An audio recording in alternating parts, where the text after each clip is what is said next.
I had to put my money down on the table on anyone being an all-star, it's going to be Jade Ivey. He gives me the Ja Morant feels. He just looks like a star. He looks like a guy who's ready to move out and do the next thing. By the way, I think Purdue's going to do pretty well in the tournament based on his play, but they also have a couple other good players on that team to work with.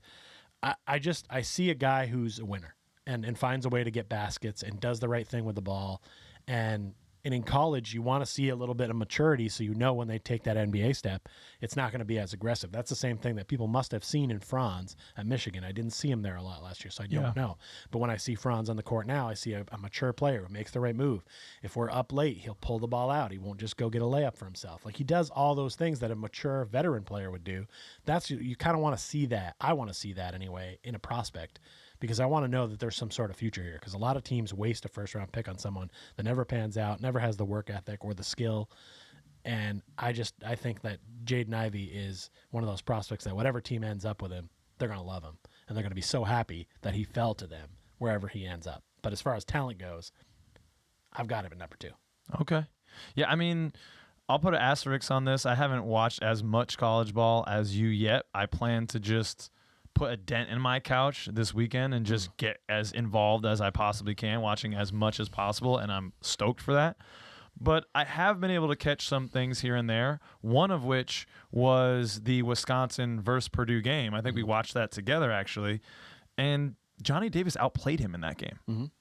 So I get where you're coming from, and I've heard a lot of hype about Jaden Ivey, but I just don't know if I buy it all the way. I mean, So I have him. Where do I have him here? I have him at 7th, right? Because he's an average size guard. He's 6'4", same size as Suggs, and I think he's a little older. He's a sophomore, so he's like 20 years old. Mm-hmm. So, I don't love when we're like, oh, he's 20, but there is something to be said in the draft of getting a guy who's 18 versus a guy who's 20 in terms of upside. He's been okay. He shoots well from the floor, 47%, but most of his shots come close. I don't see him taking a lot of threes. He shot 33% from beyond the arc. That's okay, but the comps to Ja Morant, because he's so bouncy and he really gets out in the open floor, I mean, that's an impressive comparison, mm-hmm. But I don't know if I'm sold on that.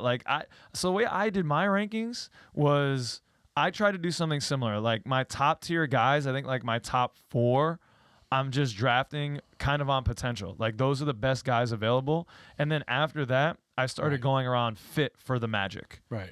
So that's why I have, I believe Jamari Smith Jr., Paolo Banchero, Chet Holmgren, and Shaedon Sharpe have the most upside, the most superstar potential. Those 4 guys. And then after that, my 5 through 10, I kind of see as guys that could be solid. But I definitely have a bunch of guys above Jaden Ivey.